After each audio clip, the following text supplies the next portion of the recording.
En la coyuntura especial de la relación México-Estados Unidos y ante la llegada del presidente Donald Trump a su segundo periodo presidencial, el Colegio de la Frontera Norte entrevista a académicos que son especialistas en diferentes temas. Es el caso del doctor Eduardo Torre Cantalapiedra, con quien vamos a conversar esta tarde. Doctor, gracias por su tiempo y su conocimiento. El doctor, usted es especialista en el tema de la migración en tránsito. Entonces yo quiero preguntarle, ¿de qué manera podemos estudiar los retos de la gestión de la migración en tránsito? Sí, pues hay muchas maneras en las que se puede estudiar cuáles son los retos que enfrenta México de cara a la migración en tránsito. En nuestro caso, con Luis Enrique Calva Sánchez, hemos estado trabajando sobre todo a partir de los registros administrativos del Instituto Nacional de Migración, que tiene una serie de parámetros como las detenciones y las deportaciones, que nos han servido para aproximarnos a estos retos, asimismo empleando los registros homólogos del caso de Estados Unidos, de las autoridades estadounidenses, porque estas cifras en los últimos años, aunque siempre han sido unas cifras bastante utilizadas a lo largo del tiempo, estos registros administrativos, últimamente pues hemos visto que queda mucho por hacer con las cifras más actuales, ¿no? Como ahora estaremos discutiendo. Y también, por otro lado, nos ha interesado analizar un poco en perspectiva histórica la cuestión de las políticas migratorias, ¿no? Tanto de México como de Estados Unidos, porque viendo lo que ha ocurrido en el pasado, de alguna manera nos podemos acercar al presente. Doctor, ¿cuáles considera que son los principales retos en materia de migración en tránsito en los últimos años? Pues sí, esta es una pregunta bastante importante. Los retos, el primero de todos ellos, partiendo de esta idea de emplear los datos de los registros administrativos que tienen sus sesgos y limitaciones, pero que sí tienen una gran información, lo primero que vemos es que en los últimos años el tamaño de los flujos migratorios en tránsito es más grande que en épocas pasadas, y eso que hemos tenido cifras muy importantes de varios cientos de miles de migrantes cada año transitando por el territorio nacional, pero nos encontramos que precisamente en estos últimos años esto todavía ha llegado a más, ¿no? Estamos con cifras más importantes todavía. Una segunda cuestión importante es el de la diversificación, sobre todo en términos de que cada vez no solamente hay migrantes de diferentes orígenes nacionales, cada vez más, sino que cuantitativamente son cifras bastante importantes.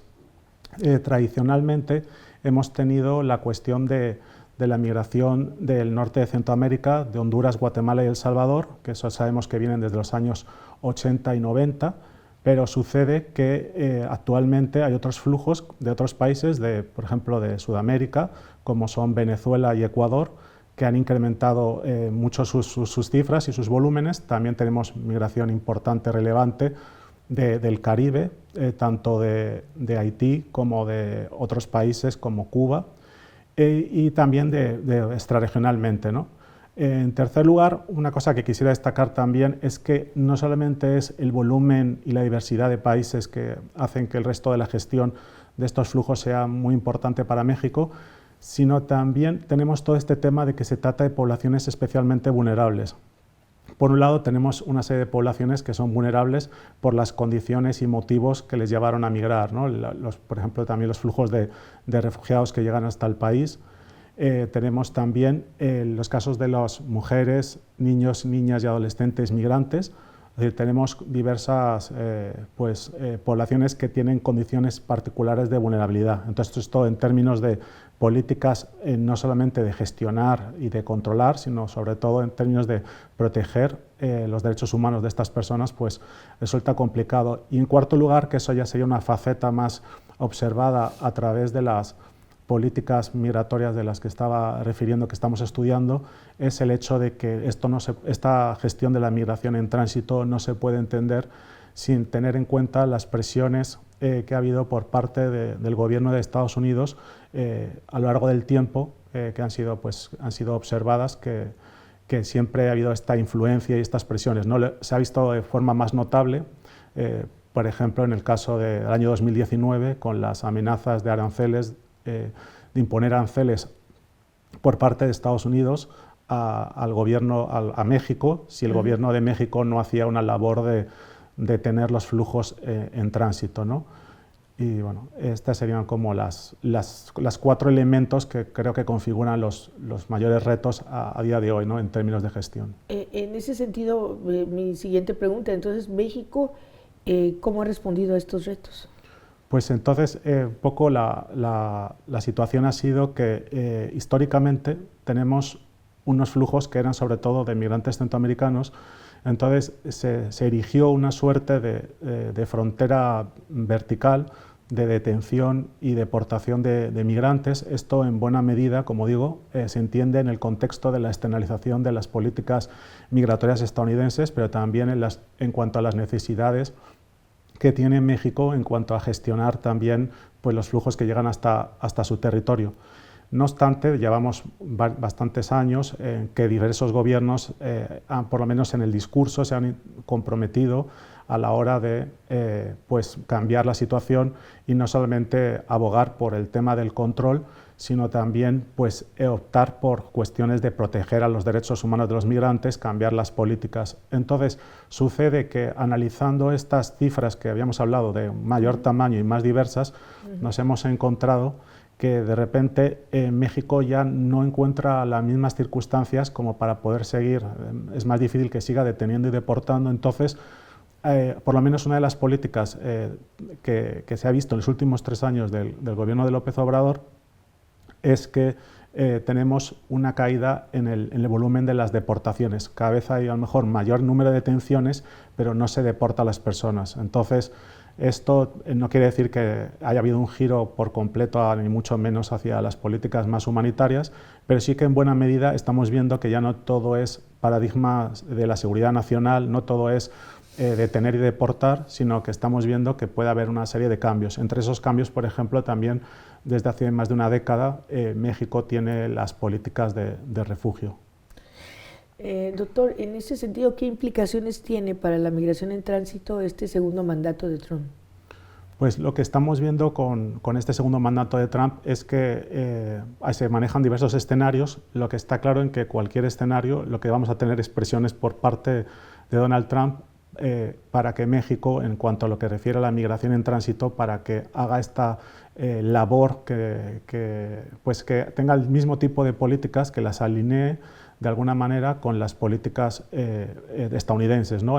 Seguir con el tema de las deportaciones, pero estamos viendo que al mismo tiempo nos encontramos con dificultades para poder llevar a cabo ese tipo de políticas. Pero bueno, los 2 escenarios que considero que son más importantes con los que se está hablando en cuanto a lo que puede hacer Donald Trump es que nos encontremos con un escenario similar al que ya vimos en el caso de las amenazas de aranceles en el año 2019, cuando México pudo más o menos lidiar con este tipo de amenazas haciendo una serie de acciones.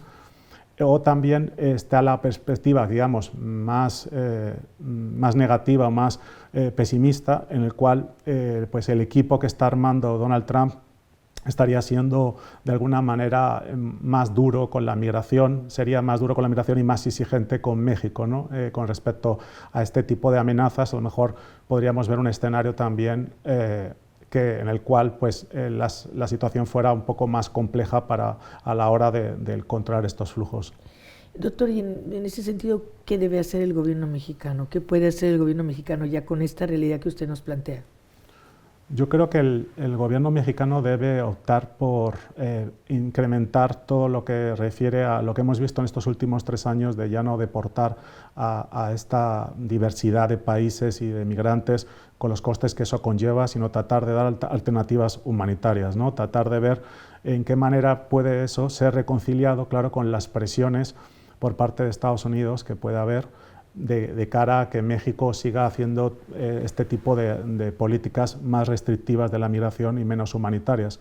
En ese sentido, en caso de este tipo de escenario, pues lo que considero que México debería hacer es, pues si va a llevar a cabo políticas de control de la migración, pues que lo haga de alguna manera teniendo en cuenta siempre el respeto irrestricto de los derechos humanos de los migrantes. ¿Le preocupa el panorama? ¿Lo ve más preocupante que en el anterior periodo? ¿Siente que va a ser una situación peligrosa, difícil, complicada para México sobre todo. Pues es una cuestión difícil de vaticinar. Yo soy de los que soy partidario de que tratar de, en ciencia política, tratar de hacer vaticinios sobre lo que va a ocurrir en el futuro, pues resulta complejo, ¿no? Lo que sí estoy viendo es que este gobierno de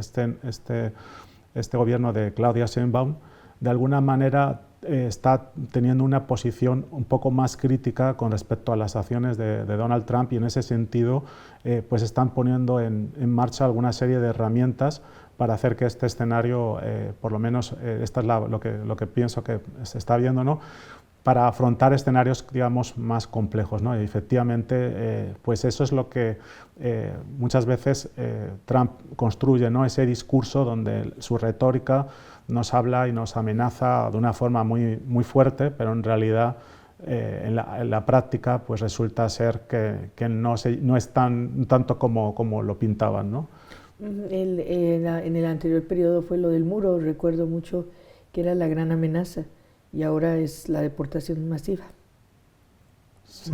En el anterior periodo de Donald Trump fue la construcción del muro y todo esto, y ahora pues parece que la amenaza, entre algunas, ¿verdad?, la más importante es la deportación masiva. Sí, en cuanto a la deportación masiva, sobre todo lo que atañe ahora sí de la población de migrantes mexicanos en Estados Unidos, lo que estamos viendo es esta serie de amenazas que además lo que sucede en este caso sí está más analizado, es que muchas veces cuando habla de deportar a todo el mundo, esas deportaciones masivas tienen un sentido antieconómico para Estados Unidos. Supondría, aparte del desastre humanitario con respecto a la población mexicana, no puede asumir Estados Unidos. Hay diversos estudios que hacen cálculos sobre lo que costarían esas deportaciones masivas de 1 millón de personas al año, simplemente no son realizables. Entonces, en ese sentido, si vamos a encontrar por temas si vemos escenarios como los del anterior mandato, donde también hizo mucho énfasis en las deportaciones, quizás sí el gran tema fue la construcción del muro, que es otra cuestión más discursiva que práctica. Que real y práctica, y ahora sí se ha hecho el énfasis mucho más en estas deportaciones masivas, pero a mí lo que realmente me llama la atención y me preocupa en este sentido, y también hemos estado trabajando y estudiando en ello, es el tema de la criminalización de los migrantes, porque al mismo tiempo que se propone estas deportaciones masivas, el discurso de Trump durante toda la campaña ha sido la de criminalizar a los migrantes, no solo mexicanos. De hecho, hay un grupo que también ha sido bastante vilipendiado por parte de Donald Trump, que ha sido el de los migrantes venezolanos, y durante la campaña han sido muchos los ataques, y ahí sí hay un ataque muy directo a los migrantes en situación irregular, que no son criminales ni son ilegales, y ni en todos estos términos que se utilizan, pero realmente ha sido una de las campañas donde, de acuerdo a diversos analistas entre los que yo me encuentro, cuando hemos analizado su discurso, se ha vuelto todavía más oscuro, ¿no? Se ha vuelto todavía más negativo con la migración. Sí, doctor, muchísimas gracias por su tiempo y su conocimiento. Muchas gracias.